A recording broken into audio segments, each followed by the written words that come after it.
It's a pleasure to be here. When I was saying that, I noticed a few brothers were sleeping. I'd take no offense to that as a hypnotherapist, so before, inshallah, the talk today is going to revolve around a few ayahs. The title, Our Place in History,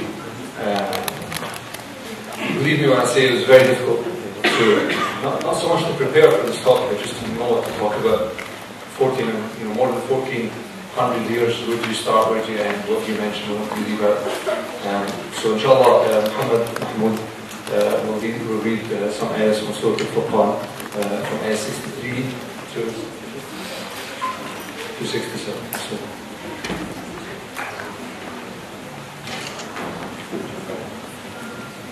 أعوذ بالله من الشيطان الرجيم. بسم الله الرحمن الرحيم. وعباد الرحمن الذين يمشون على الأرض هونا وإذا خاطبهم الجاهلون قالوا سلاما والذين يبيتون لربهم سجدا وقياما والذين يقولون ربنا اصرف عنا عذاب جهنم إن عذابها كان غراما إنها ساءت مستقرا ومقاما والذين إذا أنفقوا لم يسرفوا ولم يقتروا وكان بين ذلك قواما.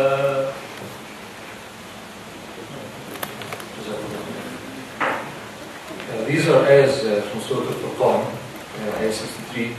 I'm only going to focus on two of these ayahs. Ayah 63, the translation of which, and the servants of Allah, the most gracious, are those who walk on the earth in humility, and when the ignorant address them, they say peace. And the other ayah that I want to focus on is 67, where Allah subhanahu wa ta'ala says,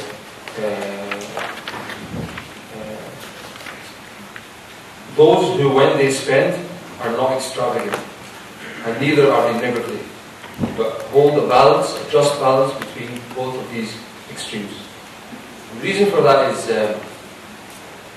all of the things that we've achieved in our history as Muslims could not have been done if we were either too extravagant, we were spendthrifts, or if we were too miserly. It would not be possible for us to have achieved any of these things.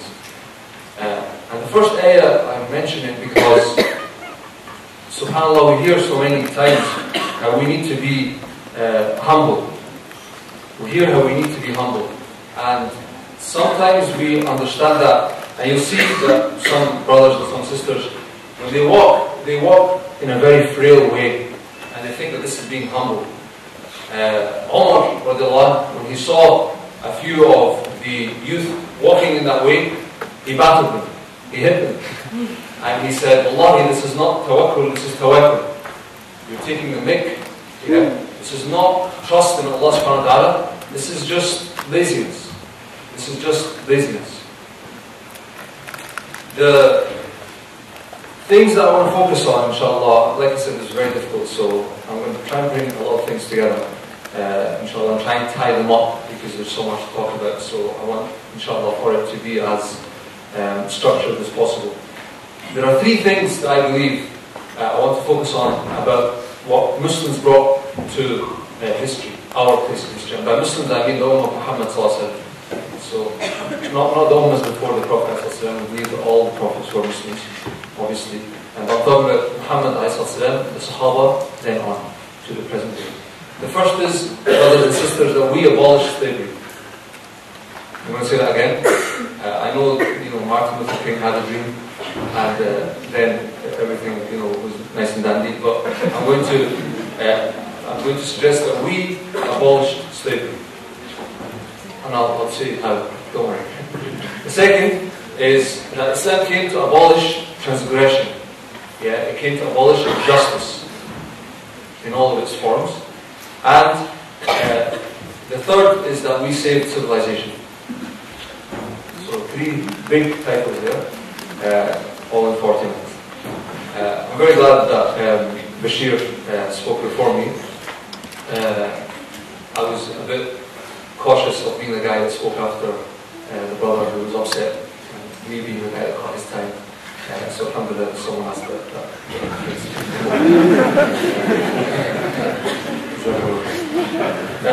Okay, the first thing, abolish slavery. When you ask children if they know the Sahaba, they'll say, do you know Abu Bakr? Yes. Do you know Omar? Yes, not as much maybe as Abu Bakr. Do you know Bilal? Yes. Who's Bilal? Bilal is the man who used to be a slave and he was freed, and he's the one that was persecuted and so on and so forth. Everyone knows Bilal. And who is Bilal? Like we all know, he was the black slave that was freed by Abu Bakr.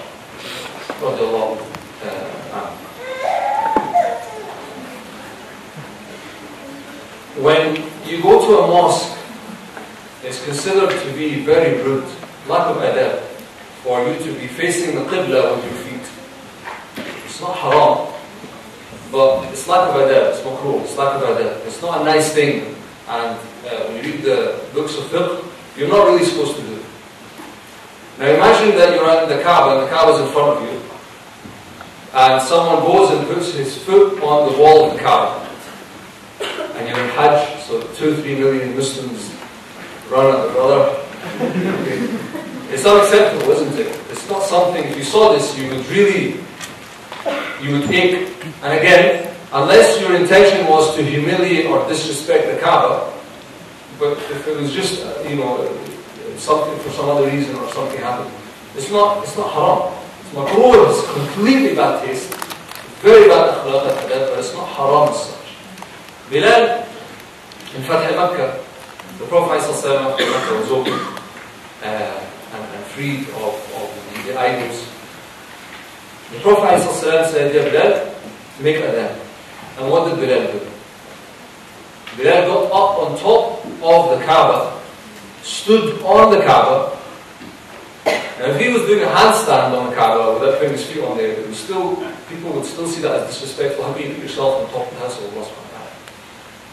But he got up on his feet and he made adhan. Now, Abu Sufyan, or his son, I can't remember, was with a friend. And he looked and he said, may Allah, he's not a Muslim at this time, he said, may Allah curse what's happening. How can this be? How can they have a black slave standing on the Kaaba? And if any man had stood on the Kaaba, he would have probably said the same thing. But to him, it was adding salt to the wound, insult to injury, that it would be a black slave standing on the Kaaba, or an ex-black slave. It doesn't matter to him. Now, what the man standing, his friend standing next to him, it seems like he was beginning to love Islam, his heart was beginning to accept it somewhat. And he said, this is Allah subhanahu wa ta'ala's house. We know what happened with Abraha before. If Allah subhanahu wa ta'ala doesn't like what's happening, He will bring something down and He will remove the man. Don't you worry about it. And Bilal ibn Rabah continued that, then he finished. No lightning came down, nothing happened. Now it is inconceivable. You can't imagine that a man, never mind a slave, would get up on the Kaaba and do this. And when this happened more than 14,500 years ago. Now some people will say, so why then did Islam not abolish slavery one go like that? Why is it? When you look at the ahkam of Islam, you look at the fiqh of Islam, if you hit your servant, you hit your slave, you have to free them. It's the kafara. Otherwise it's a sin. The kafara, to get rid of the sin for hitting your servant or your slave, is to free them. If you do this sin, you have to free a slave. If you do that sin, you have to free a slave. So many rulings. The outcome of them is to free a slave, free a slave, free a slave, free a slave. But then some people will say, well, why didn't Islam just come one go and say, free all the slaves? I'm going to give you an example, and by no means am I liking the example to slavery, but it's just to make you think. But before that example, sometimes when you go to someone who's employed, and who's been employed for a long time, and you say, I'm going to give you a business. It's running, it works well, it's a franchise, it's proven. This guy's done it, it works, this guy's done it, it's worked, this guy, it's proven. They say, no, there's a risk factor. I want to remain employed. It's safer. And it's not true, it's not safer, because who's going to employ you? A business. So the business can still go bankrupt. Yeah, but then I can go to another job and be employed by another business.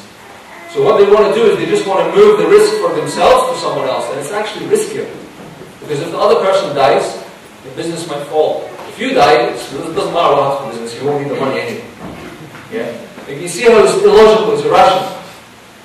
What I'm getting at here is some people who are free are still slaves. Yeah? They're still afraid.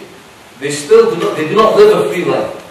Now when you take, this is an example that by no means am I saying that slaves are like this, but it's just for us to get into it. When you take an animal from the wild, the animal can fend for itself, it can bring food, it can do what it wants. If you take the animal from the wild and you tame it, and keep it with you for a year and then put it back in the wild, what happens to the animal? It dies. It doesn't know how to fend for itself. It doesn't know what to look out for. It doesn't know how to get its own food. If you have someone who is captive from a very young age, and he hasn't been through the processes, the social norms, he doesn't know how to go and fend for himself, to get this, to get that, everything that he or she would do was based upon, this is my son by the way, so you get talk from two people. 2 for 1, you get value for money. Just for you or for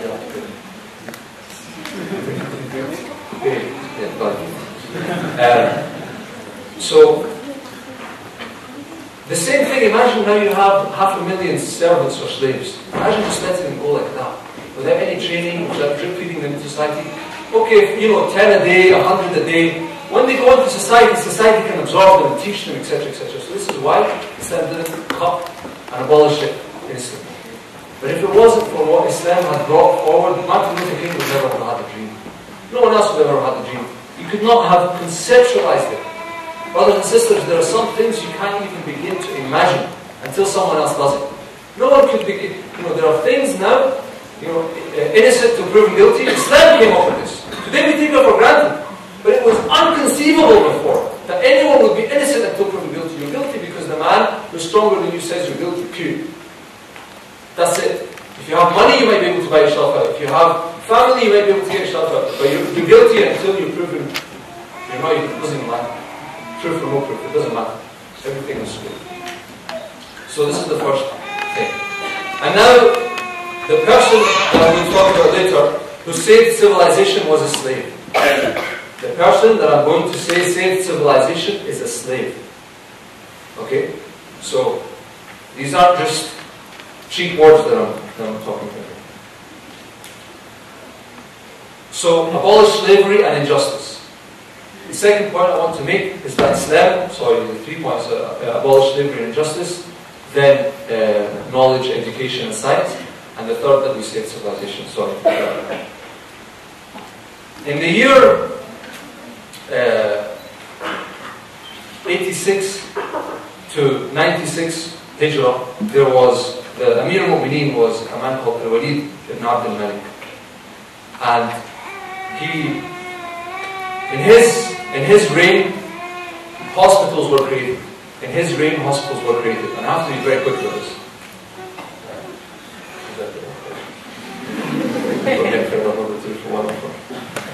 In his reign, hospitals were created. And what were these hospitals like? So, I want to stop for a second here and think 1,350 years or more before now. All those years back. I'm going to describe to you the hospital, and I want you to describe it with what we know of in the NHS today. Okay? I want you to compare it with what we know of the NHS today. You walk into the hospital, there's a general practitioner. The general practitioner has a look, and then he decides which specialty you need to go and see. But before he sends you to the specialty, they give you a new set of clothes, and they say, please go inside, wash and wear these clothes, and give us the clothes that you've come to us with. We're going to wash them for you, iron them and whatnot. If they're worth keeping, we'll give you them back. If we deem you to need new clothes, we'll give you new free clothes at the end. A form of sanitization. Don't bring your germs in with you to the hospital. 1,350 years ago. Then what? You go and you see your specialist. And the operation is done. During the operation, before the operation is done, you ask, how much do you and your family need to survive a day? How much do you need? Okay, I need £50 a day for me and my children. And you are paid for the length, for the duration of your stay. You are paid for the length of your stay, and the operation is for free. After the operation finishes, say they need you to rest for 3 weeks. You told us before that you need £50 a day. Here's 3 weeks worth of pay. Please, you need to rest. Because if you don't rest, we will waste our time. The man or the woman is given 3 weeks worth of money, of wealth, in order for them to actually rest and not to undo the work that was done by the operation. The hospital. What were the hospitals like? In Cairo, one of the hospitals, the library of this hospital had 100,000 books. These books span from medicine, pharmacy, herbs, fiqh of medicine, and many other categories. 100,000, I mean, just stop at how many shelves do you need in order to have 100,000 books? Yeah? How many shelves do you need in order to have 100,000 books? How much land, how much space? Just for the library. And the library employed librarians. And the hospital had students. And the students had dormitories. And inside of the hospital you had lakes. You had gardens. You had so much. Why? Because the psychology of the person in the hospital, the one who's ill, the patient, needs to be relaxed. They realized all the way back then that if they were in a chilled out environment, I mean only recently they realized that stress affects, that the mind and the body are interlinked. Yeah, even though if you've ever seen someone having a heart attack, they don't look pretty chilled out, yeah? They look kind of stressed. Only recently they said, oh yeah, there is a link. Okay, but all the way back then, 1,500 years ago, they realized there's a huge link here. And sometimes the umara, sometimes the rulers of the cities, after Jumu'ah, would go and visit the people in the hospitals who were ill. Again, as a way to reassure them and to make them better. So this is one of the things. In Baghdad, the first library on earth was in Baghdad. And this was the first library for 500 years. And then you know what happened with the Mongols when they came and they destroyed it. And in order to pass, they threw past the river, they threw the books of the library into the river. Into the river. Now, imagine how deep the river is. How many books must there have been in this library for you to have a bridge made of just books, such that you and your army, and the army was hundreds of thousands, would pass over this bridge book, right? And without the books falling off, and without your whole army dying and drowning, how many books would you need to have? I'll leave it to your imagination. But you must have had hundreds of thousands. Hundreds of thousands. In this library in Baghdad, like I said, for the first library on earth for 500 years, and the river was,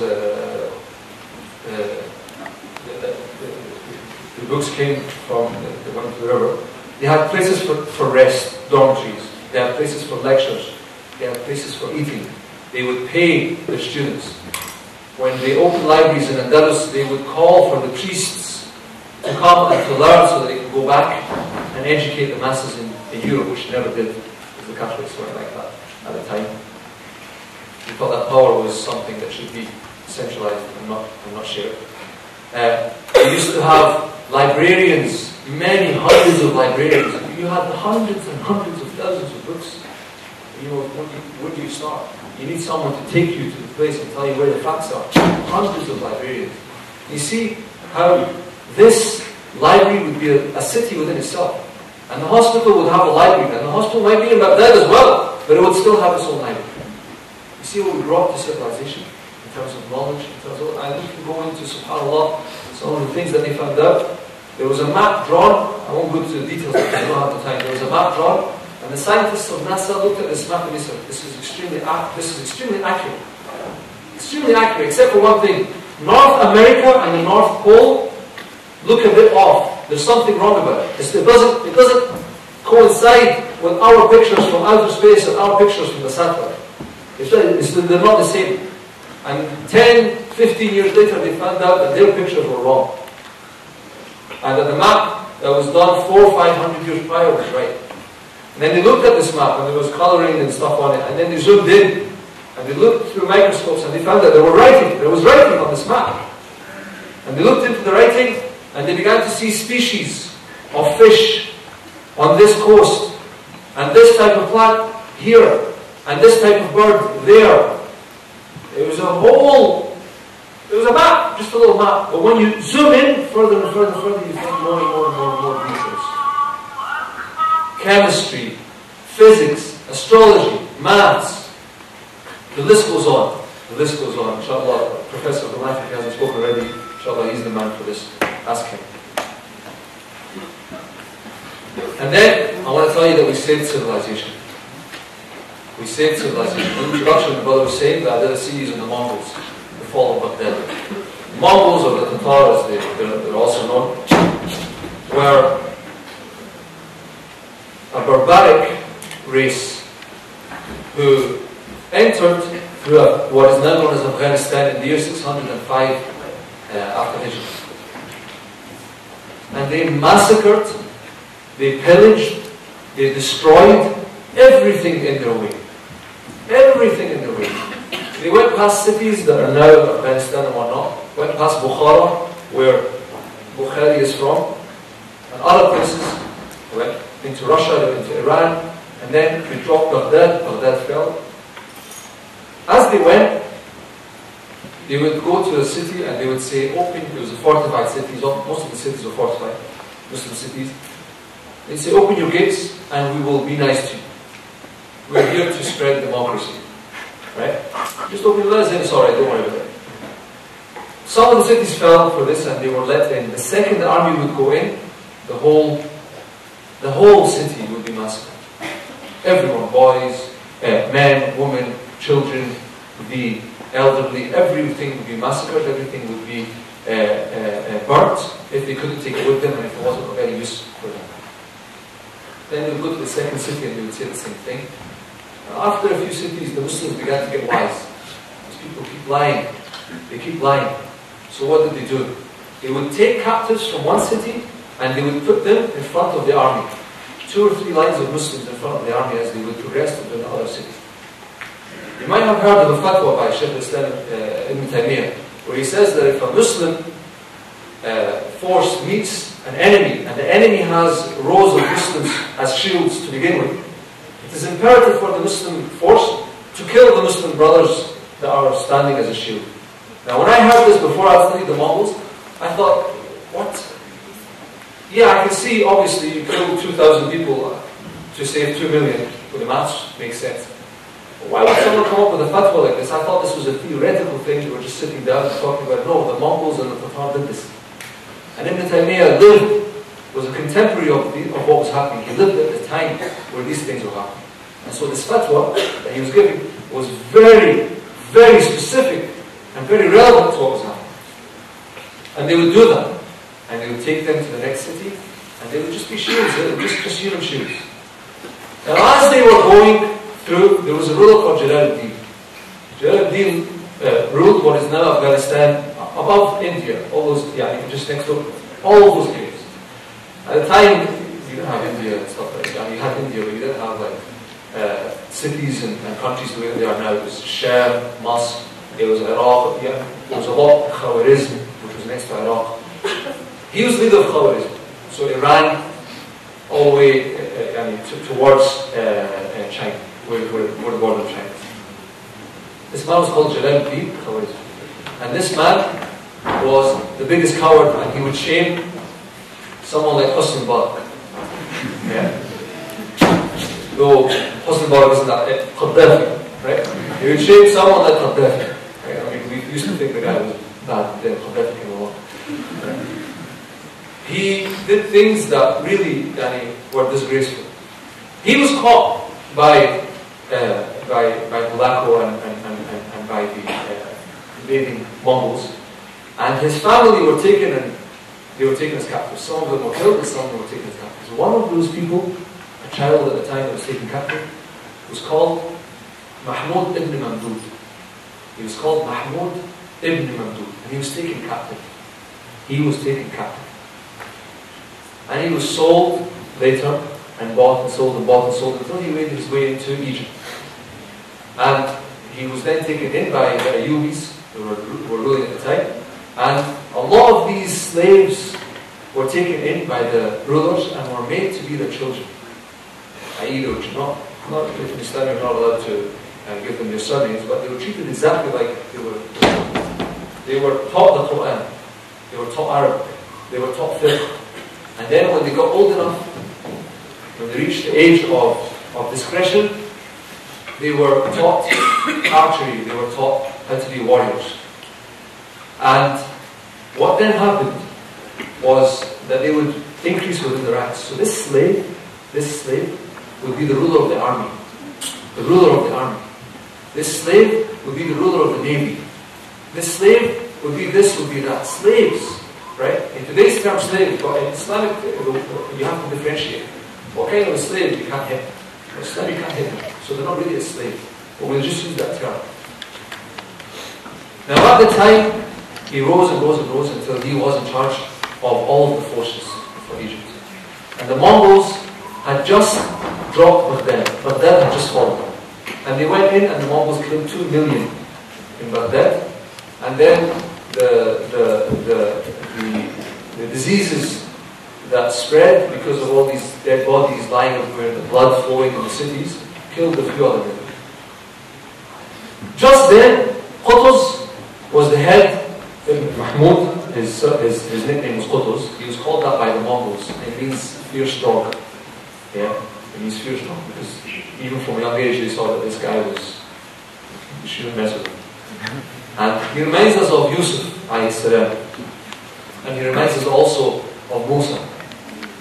Mussa was brought up in the palace of Pharaoh, and Yusuf was imprisoned, and then he became the wazir, he became the minister in charge of finance. And subhanAllah, Qutuz, or Mahmud ibn Mamdud, is in charge of all the forces. And just then there was some political things happening in Egypt, and the ruler was a young kid, he was a little boy. Now Mahmud or Qutuz was running everything really. But he decided that he will remove the ruler, this little kid, and he will stand in his place. And now I'm going to tell you some of what he did in order to fix Egypt. And you will see then how what he does save civilization. Because Egypt was the last frontier. If Egypt falls, then the Mongols, that's it. That's the last big city, the last power left. Afghanistan or Khawarizm fell. The Indian support fell. Baghdad fell. They went to Damascus, fell. They went to Sham, Palestine, they fought there, it was falling. And now they're going into Egypt. So it's the last frontier. If this falls, then, and by the way, they were killing Christians as well. And they were killing everything. It doesn't matter who they came across. Anyone that went their way, they would kill and then kill. What he did was, he took leadership. And at the time, people were fighting and competing for leadership. You had they called Mamluk, i.e. someone who was owned. So Qutuz was a Mamluk. And he was in charge of all the forces. And there was another Mamluk called Beirut. Yeah? And he was in charge of the navy. And there was a lot of fighting. And what happened was the people in charge of the navy tried to war against Egypt and gain rule of Egypt. And other factions were trying to do the same. And when he stood up, he said, look, I don't want to be here for any reason except to fight the Mongols. You guys are fighting with each other.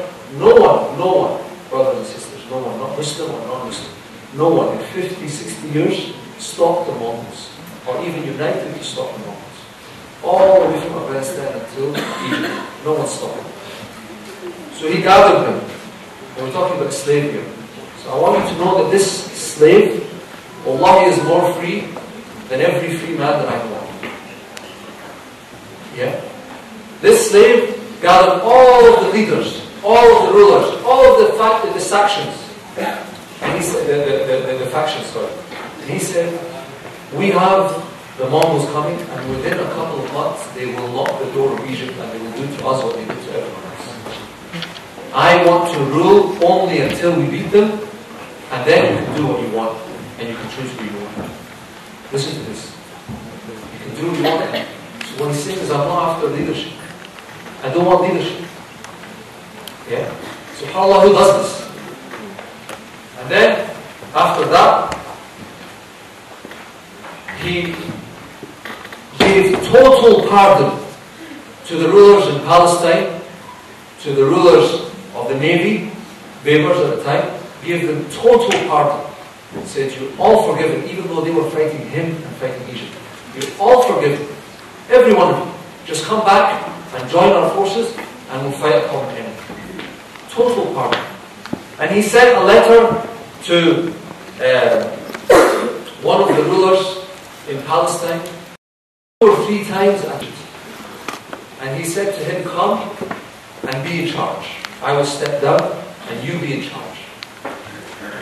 And he knew that the man, he was Ayyubi, he was one of the grandchildren of Salah ad-Din.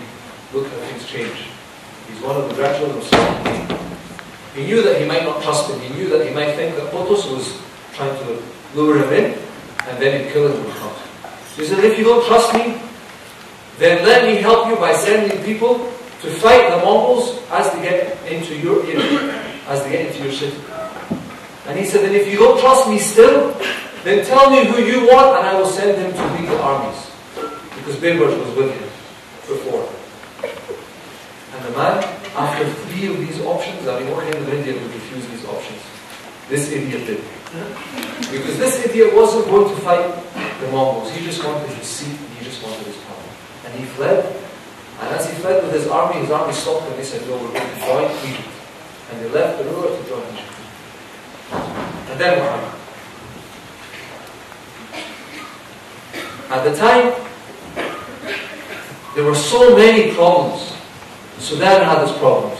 Libya had its problems. Sham had its problems. Everyone had problems.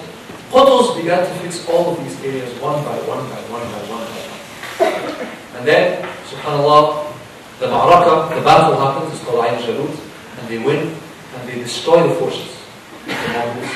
And subhanAllah, as many of you will know, some of these Mongols accepted Islam afterwards. After 60 years of pillaging through our lands, they then accepted Islam. And the question here is, if Qutuz, Mahmud ibn Mabdud did not stop them, where would civilization be?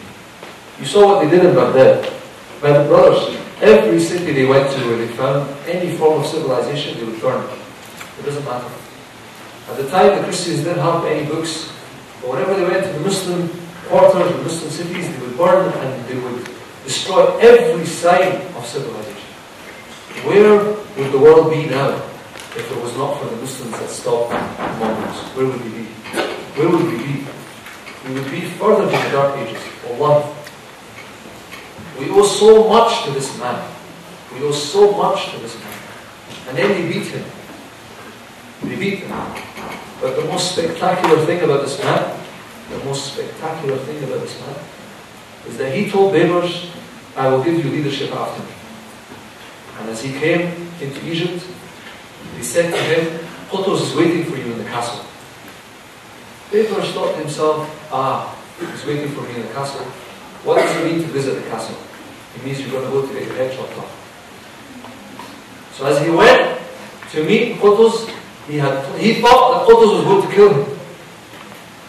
So Baybars did what he did and stabbed Qutuz in the back. And Qutuz had asked him to come to the castle so that he could give him leadership. Now what would you do in this situation? Look at this man. SubhanAllah, without a win, Qutuz, he says, I will be in charge only so that I can beat the Mongols, and then he steps down. People that were fighting him personally, he gives them total pardon. What does he do? He forgives him while he is dying. And he says, make sure to make him the new leader. He is the best man after me. And subhanAllah, he dies, and Baybars takes leadership and proceeds. You see how I started off with Bilal ibn Rabaha, who stood on top of the Kaaba. We abolished slavery, brothers and sisters. And now, how a man that was a slave, saves all of civilization. أقول قولي هذا واستغفر الله لي ولكم Just to recap, the first is what we brought to the world in terms of how we abolished slavery and injustice, even usury and interest. We abolished these things. The second is the knowledge, the ilm, the advancement that Islam has brought to this world. And third is how we saved civilization, literally. We saved civilization. Now our place in history includes the future. I can't talk about what I have not seen yet, and I cannot presume to tell you what to do with your lives. Part of this is very inspiring, but part of this is also very, very sad. How can we have such a gracious past and be as retarded as we are now? Yeah? How is this possible? Yeah? How is this possible? And I don't mean that in a derogatory fashion. I mean, how backwards can we be now? And look at this, with so much momentum. Almost 1,500 years worth of momentum and might and prestige. And now look at us. Have some muppet like Gaddafi. Yeah, brilliant.